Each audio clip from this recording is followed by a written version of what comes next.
fear, uncertainty, and doubt.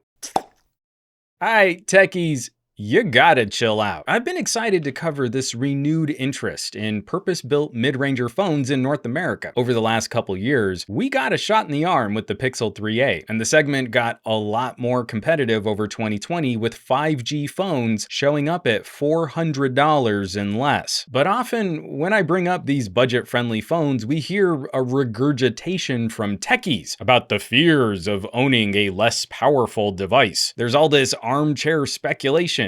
What happens when the phones get older and software gets more demanding? How a purpose-built mid-ranger will be nigh unusable after a year. Consumer technology just evolves so quickly, you wouldn't want to be left behind. That's bunk. It's all fear, speculation. For techie pearl clutching, those folks really worried about how devices will age, not a lot of them really go back and check to see how older mid-rangers perform. So I guess I'll do it. In my collection of old phones, one of my all-time favorite surprises, I have this cute little Huawei Nova. It's over 4 years old now. I have it on the original launch ROM running Android 6. It was one of the first phones I got my hands on with a Snapdragon 625, and it still performs really well. I ran it through the same set of tests I put new phones through, and wouldn't you know it, it completed every single test. Slower than a modern phone would,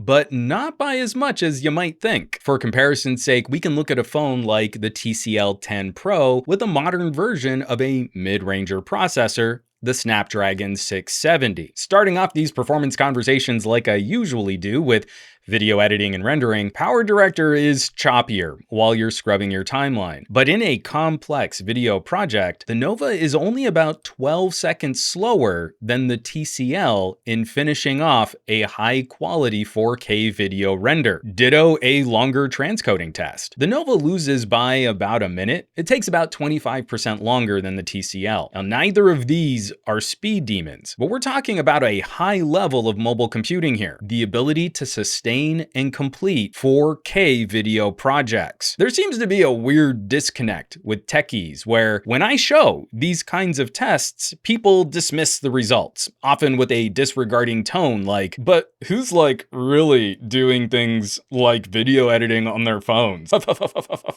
To my point, if your needs on a phone are less demanding than editing and rendering 4K video, and I can show a phone finish a 4K video project, maybe we can point to that as evidence that this is plenty of compute power to check in on your Facebooks. Moving on, a heavy lifting RAR compression test, the Nova took about 9% longer than the TCL. Over 4 years of smartphone evolution, we can point to a handful of apps where we can about double the processing power of a mid-ranger solution. That's not crazy evolution. My podcast test was a slog for the Nova. It took about 2.5 times longer to mix down and process an hour-long podcast compared to the TCL. Are you recording and mixing hour-long podcasts on your phone? Because the finished file only took about 7 minutes to complete on the Nova. Slow? Yeah. Usable? Absolutely. The test TCL won by the widest margin, was the most brutal test I currently perform. Batch editing and processing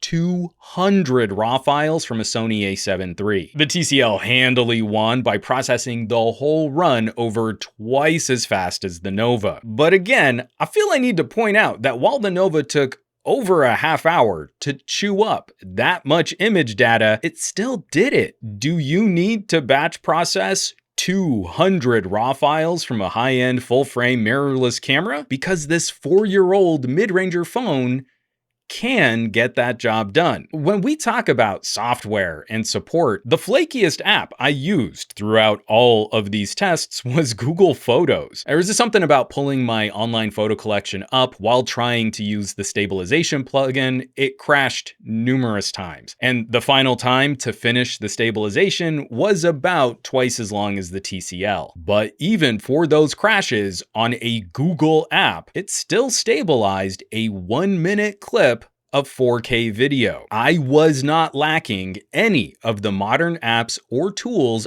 I use on a regular basis to get my work done. Editing large raw files, processing long tracks of audio, and rendering 4K video. We're so concerned about updates and legacy OS support for premium apps. You want to know the only app I couldn't install to test? Geekbench 5. Geekbench 5 is a synthetic benchmarking app, and it set backward support only down to Android 7. So I'm one OS update off from getting to run a synthetic performance test. But this is why synthetic benchmarks don't mean as much as reviewers like to tout those scores. When you sit down to really use your phone, do you work out of Geekbench? Do you get your work done in Antutu? No. The only numbers I can't show you for performance come from the apps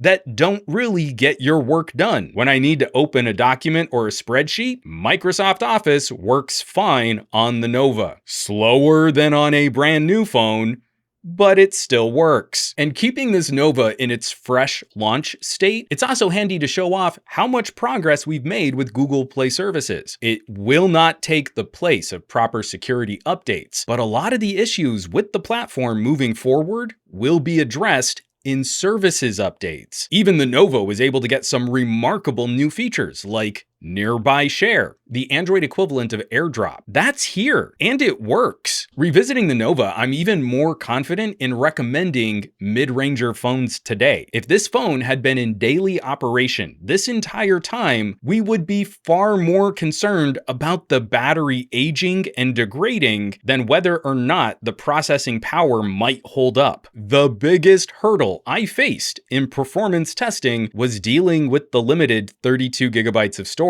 where these 4K video and high quality audio files take up a lot of space. That's not really going to be as much of an issue on phones that start with 128 gigabytes of storage and where you can add a memory card. So come on, techies, we can be better than this. We've got to stop this. It's just casually repeating old, outdated fears because one time you picked up an underpowered Moto and it was like basically unusable after 6 months. And that was like 6 years ago. We should absolutely be concerned about how people spend their money, making smart recommendations based on their needs and on their budget. But if you can't back up your opinions with data, you're not really helping. If we're talking about average consumers, I'm not worried about compute power. We've been overbuying compute power for years now. And I'm just glad this little Nova has lived up to my memories of being a rad little phone. So what's the heaviest task you perform on your pocket computer? When shopping a new phone, how do you test to make sure that task is accomplished well? How do you look out for your family and friends? Drop me some comments down below. We have to do a better job of talking about different options at all price tiers. As always, thanks so much for watching, for sharing these videos, subscribing to the channel. Supporting your favorite content creators has never been more critical than it is today. So I greatly appreciate those of you who do. Check out the links in the description below. Maybe you go and shop a little merch. That kind of stuff really does help keep production rolling on this channel. You can hit up SomeGadgetGuy.com for a full list of all of my affiliates and partnerships, or you might consider joining the list of names scrolling by on your screen from my Patreon. Patreon.com/SomeGadgetGuy. That's basically a list of the coolest tech pals on the internet. True story. So I hope you'll check them out. Now, you know where you can find me around the rest of the web, at SomeGadgetGuy on the Twitters and the Twitch, and the Facebooks and the Instagrams. And I will catch you all on the next video.